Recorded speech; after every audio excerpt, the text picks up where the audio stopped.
हम जानेंगे 5वीं कक्षा के पाठ 3 मेरी शिक्षा के बारे में। मेरी शिक्षा पाठ डॉक्टर राजेंद्र प्रसाद जी की आत्मकथा का एक अंश है। सबसे पहले आपने कविता पढ़ी थी जिसमें तुकबंदी और लय होती है। फिर आपने कहानी पढ़ी जिसमें कुछ काल्पनिक पात्रों के माध्यम से लेखक अपनी कहानी को आगे बढ़ाता है। और फिर आज हम पढ़ेंगे आत्मकथा। जब कोई व्यक्ति अपने जीवन में घटने वाली घटनाओं और अनुभवों को ईमानदारी से लिखता है तो उसे आत्मकथा कहते हैं। आत्मकथा यानी अपने बारे में लिखी हुई कथा। तो आत्मकथा में व्यक्ति अपने बारे में ही लिखता है। तो राजेंद्र प्रसाद जी की आत्मकथा के अंश को हम थोड़ा सा पढ़कर देखते हैं।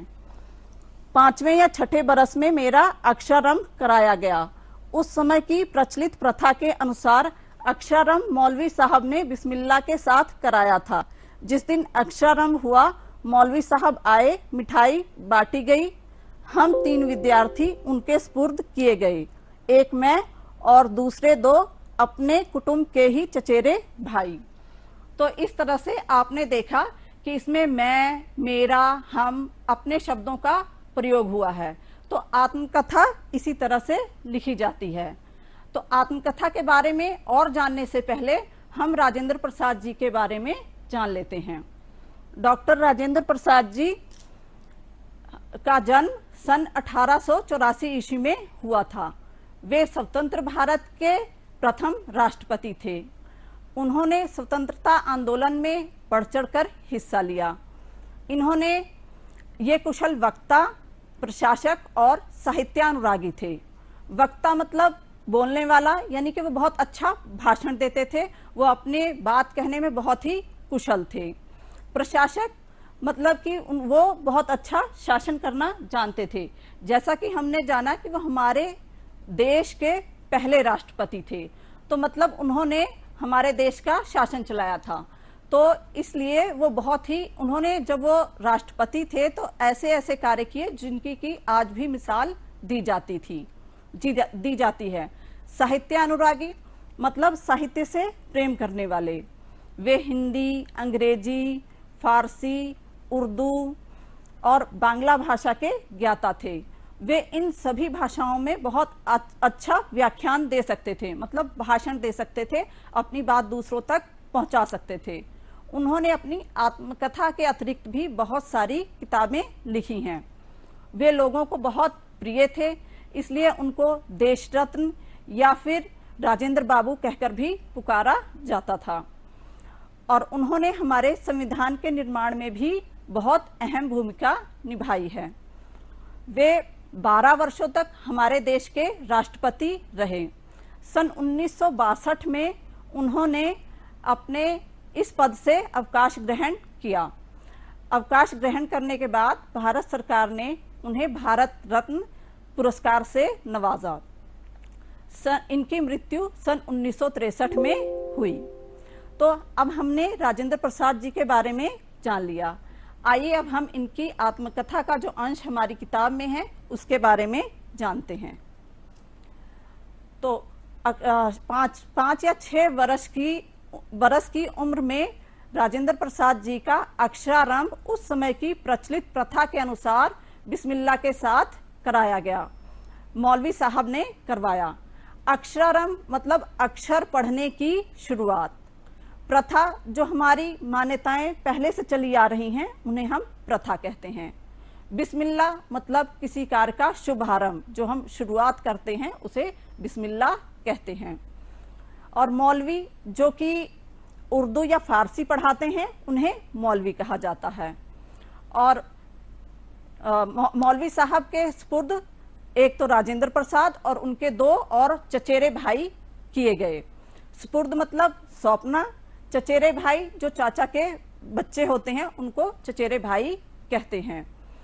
यमुना प्रसाद जी सबसे बड़े थे और वो इन सबके लीडर भी थे। वे शरारती भी थे और खेल कूद में भी सबसे आगे थे। इनके यमुना प्रसाद जी के एक चचा थे जो कि बहुत ही मजाक पसंद थे, मतलब उन्हें मजाक करना बहुत अच्छा लगता था। लेकिन ये नहीं कि वो सिर्फ मजाक पसंद ही थे, उनमें और भी बहुत सारे गुण थे। वो घुड़सवारी करना जानते थे, बंदूक चलाना जानते थे, गुलेल चलाना जानते थे और शतरंज भी बहुत अच्छा खेलते थे और उन्हें फारसी का भी बहुत अच्छा ज्ञान था। और वो राजेंद्र प्रसाद जी के पिताजी के छोटे भाई थे और उन्हीं की तरह ही गुणी थे। बलदेव चचा मजाक पसंद थे और जो मौलवी साहब थे वो विचित्र व्यक्ति थे। विचित्र मतलब वो बहुत ही अजीब थे, उन्हें बहुत ही बड़ी बड़ी बातें करने की आदत थी। वो हर बात को बढ़ा चढ़ाकर कहते थे। अगर उन्हें कुछ नहीं भी आता है तब भी वो कह देते थे कि ये मुझे आता है, मैं इसमें बहुत निपुण हूँ, मैं ऐसा कर सकता हूँ, मैं ये कर सकता हूँ। तो बलदेव चचा तो मजाक पसंद थे, वो उनकी इस बात को भांप गए।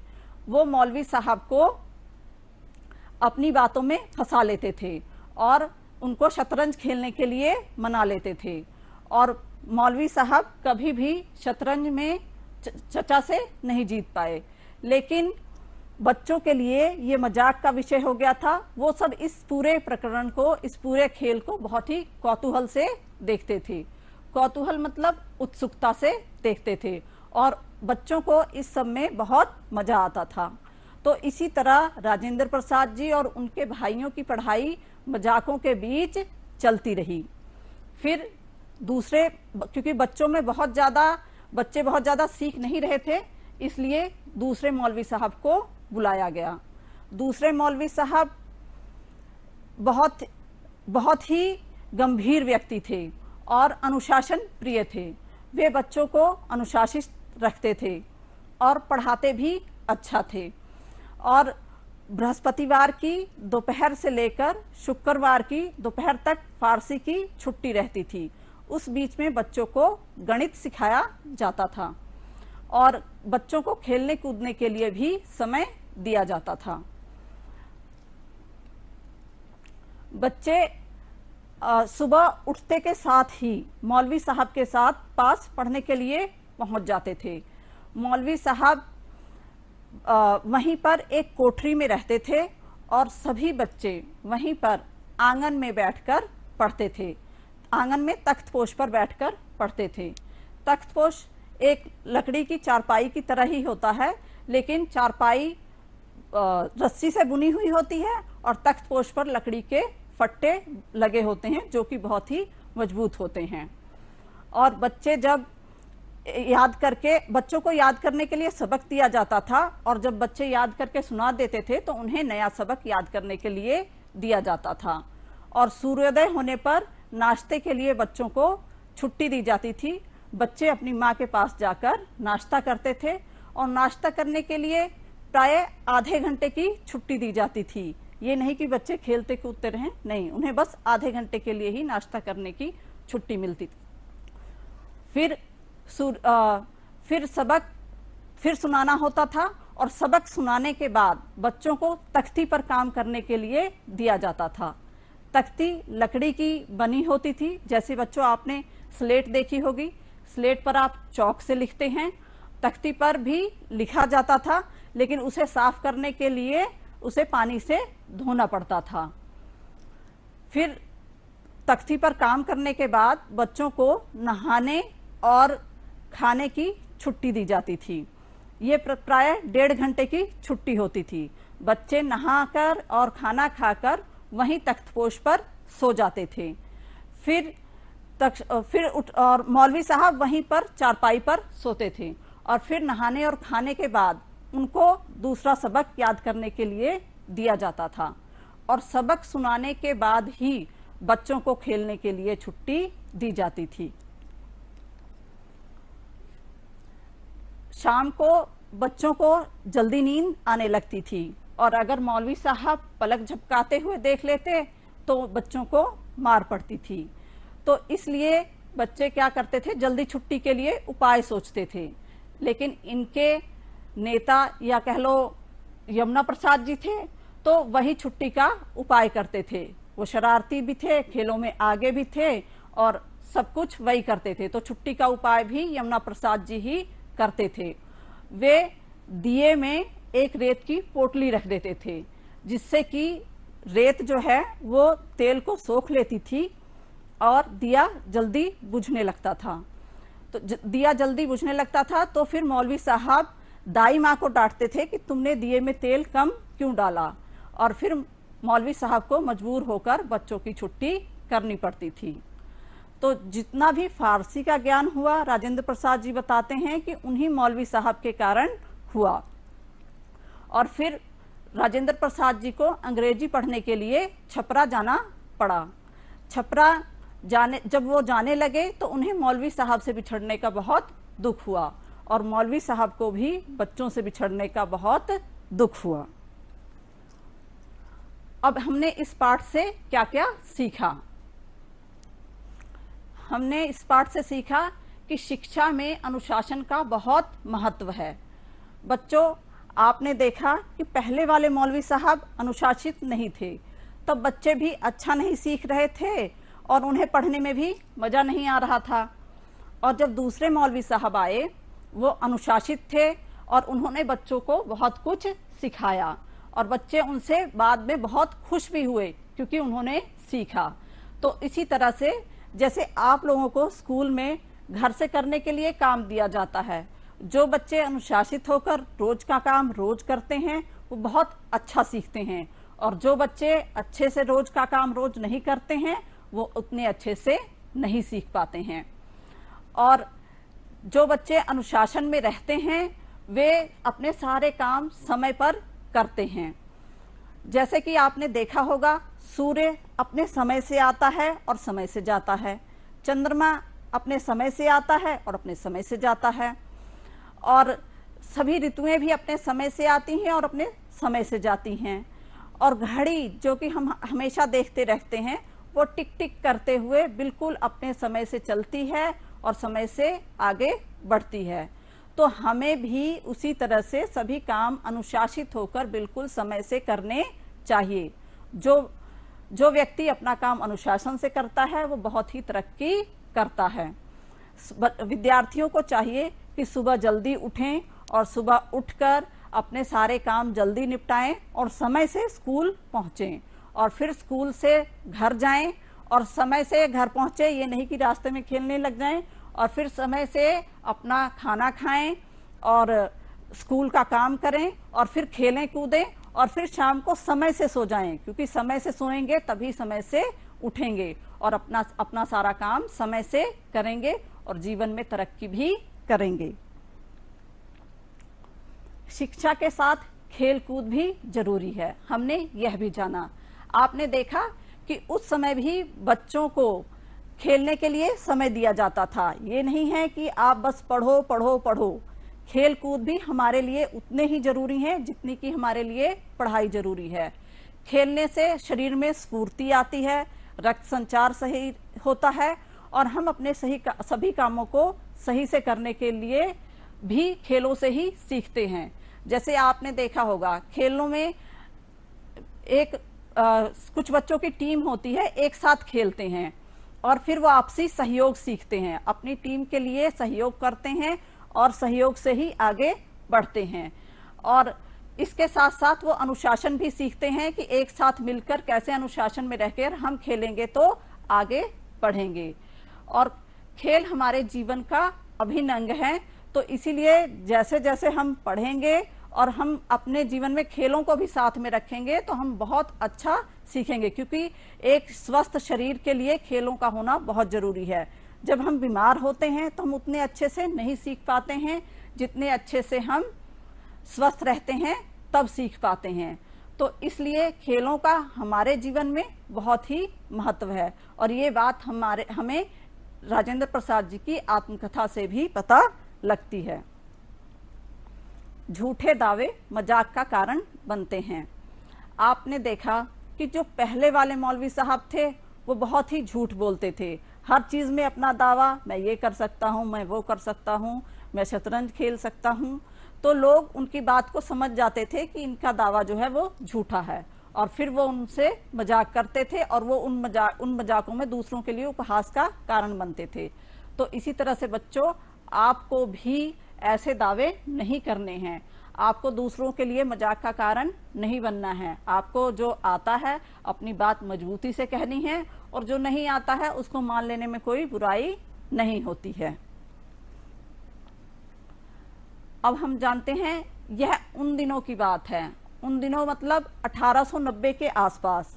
हमने जाना कि राजेंद्र प्रसाद जी का जन्म सन 1884 ईस्वी में हुआ था, तो 5-6 बरस के बाद ही उनका अक्षरारंभ शुरू हुआ। तो मतलब ये 1890 के आसपास की जो उन्होंने बातें लिखी हैं तब की हैं। तो हमने जाना कि उस समय लाइट नहीं होती थी, बच्चे दिए की रोशनी में पढ़ते थे। दिए की रोशनी वैसे तो कम होती है और दिया जल्दी बुझ जाता है, और उसके बुझने के लिए वो उसमें रेत की पोटली रखते हैं, और दिए में दोबारा तेल नहीं डाला जा सकता था क्योंकि वो गर्म हो जाता था।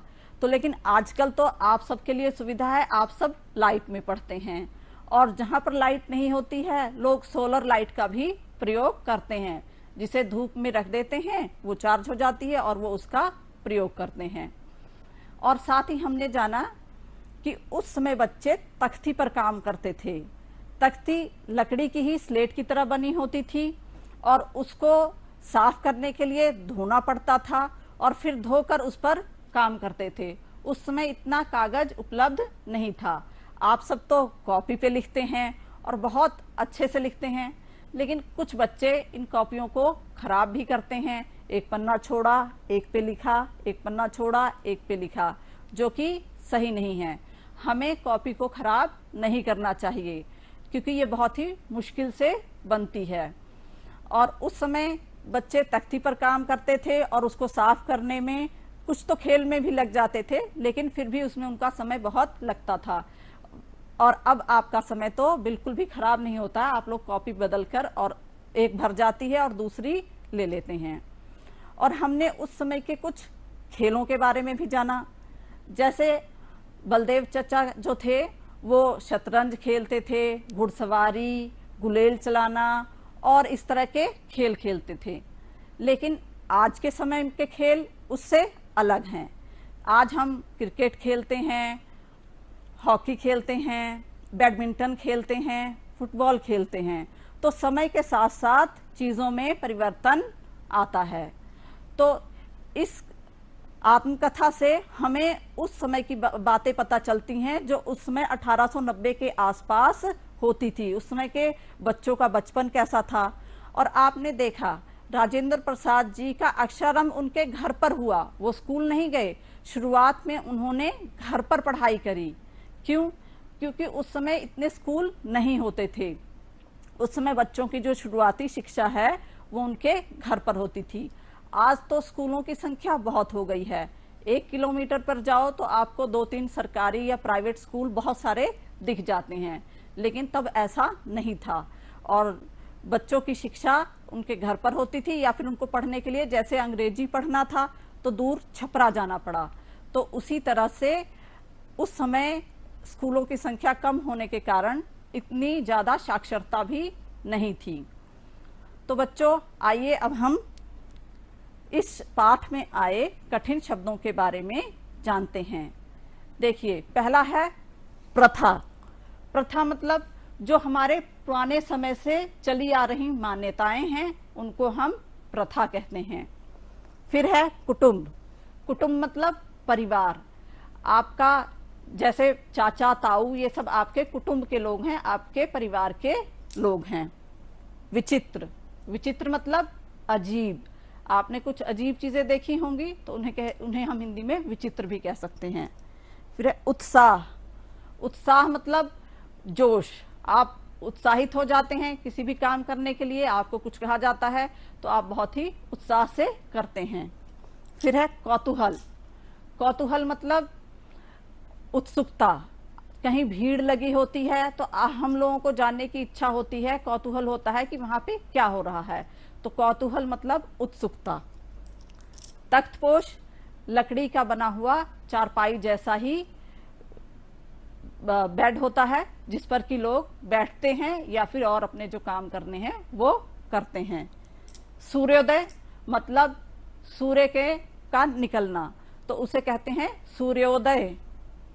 तख्ती, ये लकड़ी का ही स्लेट जैसा होता है जिस पर कि बच्चे लिखते हैं। अब हम जानते हैं शब्द अर्थ। इसमें हमारे कुछ कठिन शब्द थे, उनके हम अर्थ बताते हैं। तो बेखौफ, बेखौफ मतलब निडर, जिसको कोई भी डर ना हो। सबक यानी सीख या जानकारी, जो आपको स्कूल से सबक मिलता है, सीख मिलती है, या आपको घरों में भी सीख मिलती है। दरखत, पेड़ को दरखत भी कहते हैं। अक्षरारंभ, पढ़ने की शुरुआत।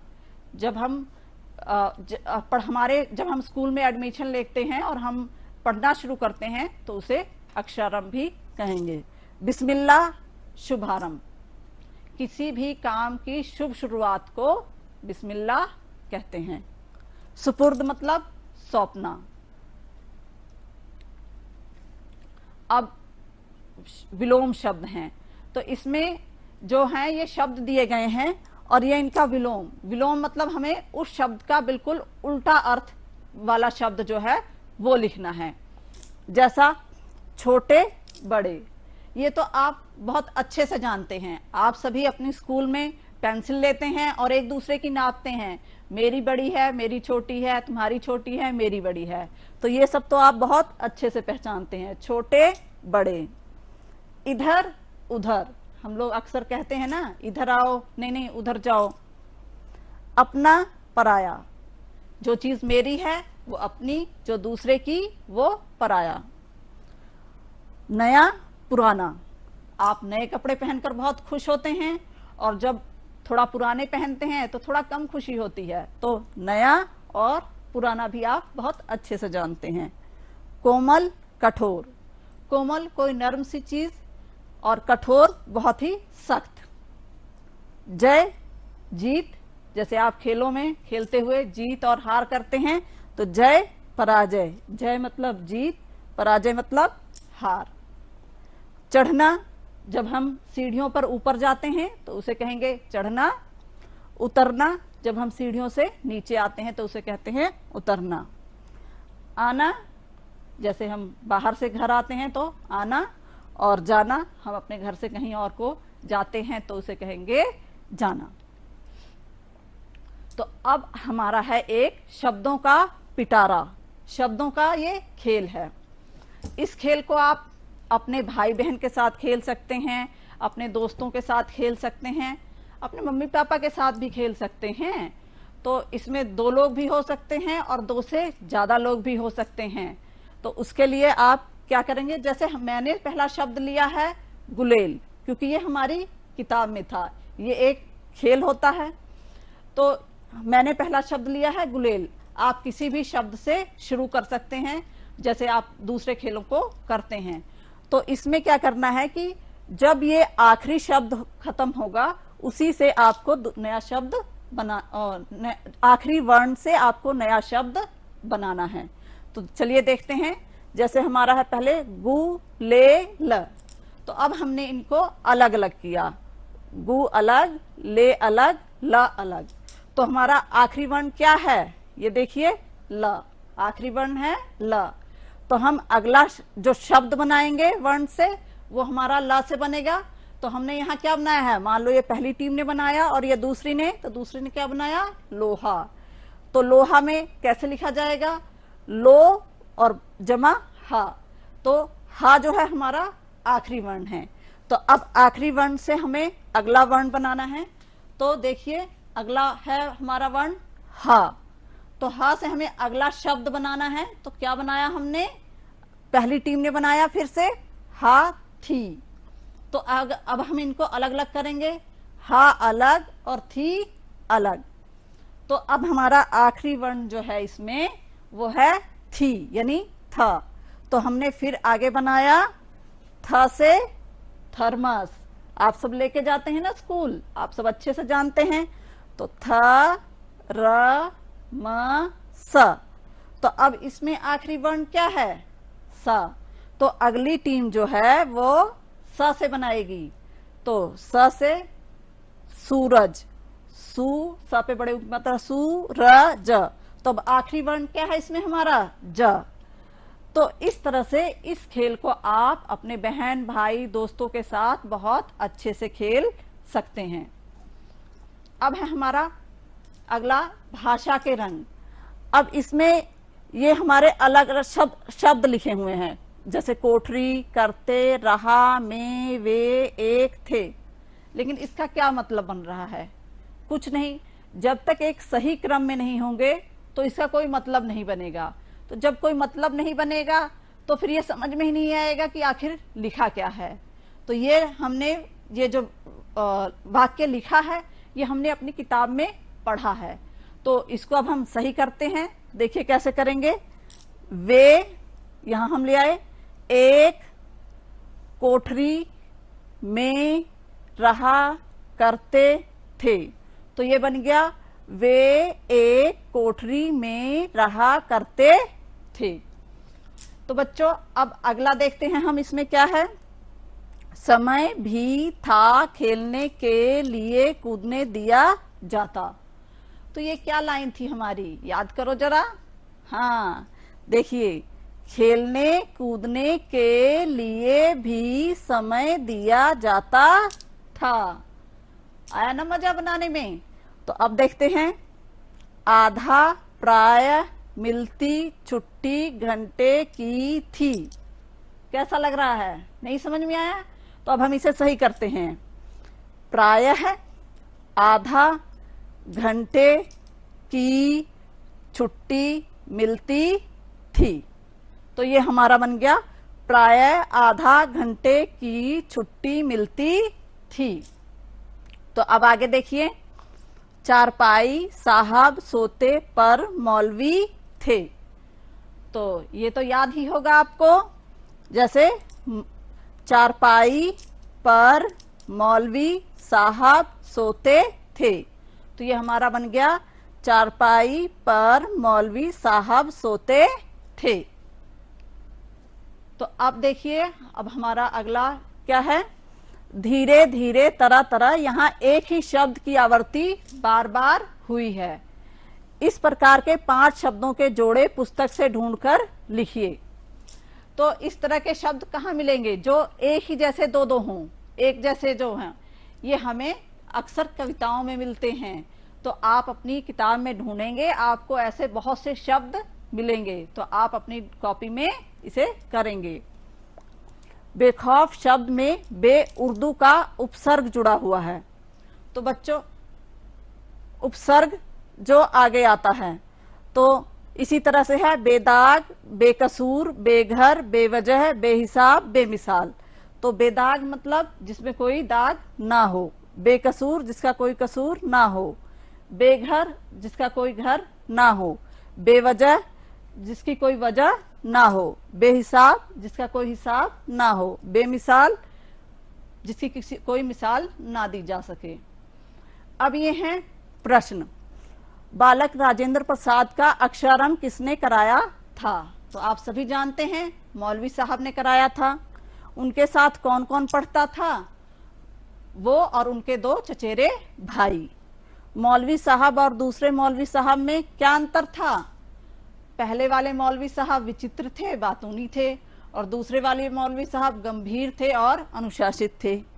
देर तक ना पढ़ना पड़े इसके लिए जमुना भाई क्या चाल चलते थे? ये तो हम सब जान ही चुके हैं कि वो दिए में रेत की पोटली रखते थे।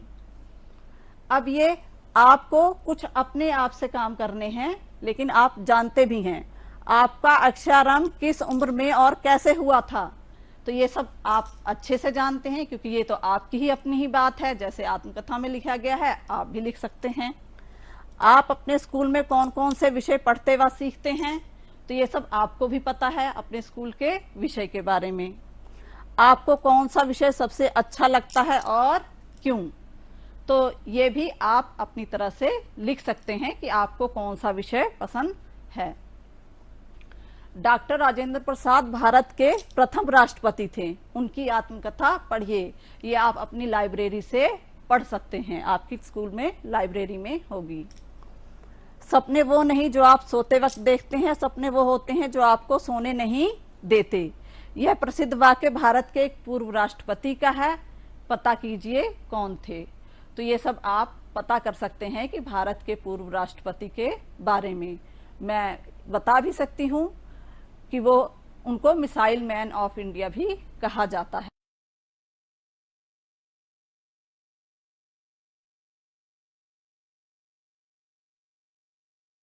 हमें ऐसा वर दे दो, गुणगान करें तेरा, हर बालक के सिर पर प्रभु हाथ रहे तेरा। प्यारे बच्चों, हिंदी की कक्षा 6 में आप सभी का बहुत बहुत स्वागत है। बच्चों, जैसा कि हम सभी जानते हैं कि इस पूरी सृष्टि की रचना उस परमपिता परमात्मा ने की है जो अद्वितीय है, अनुपम है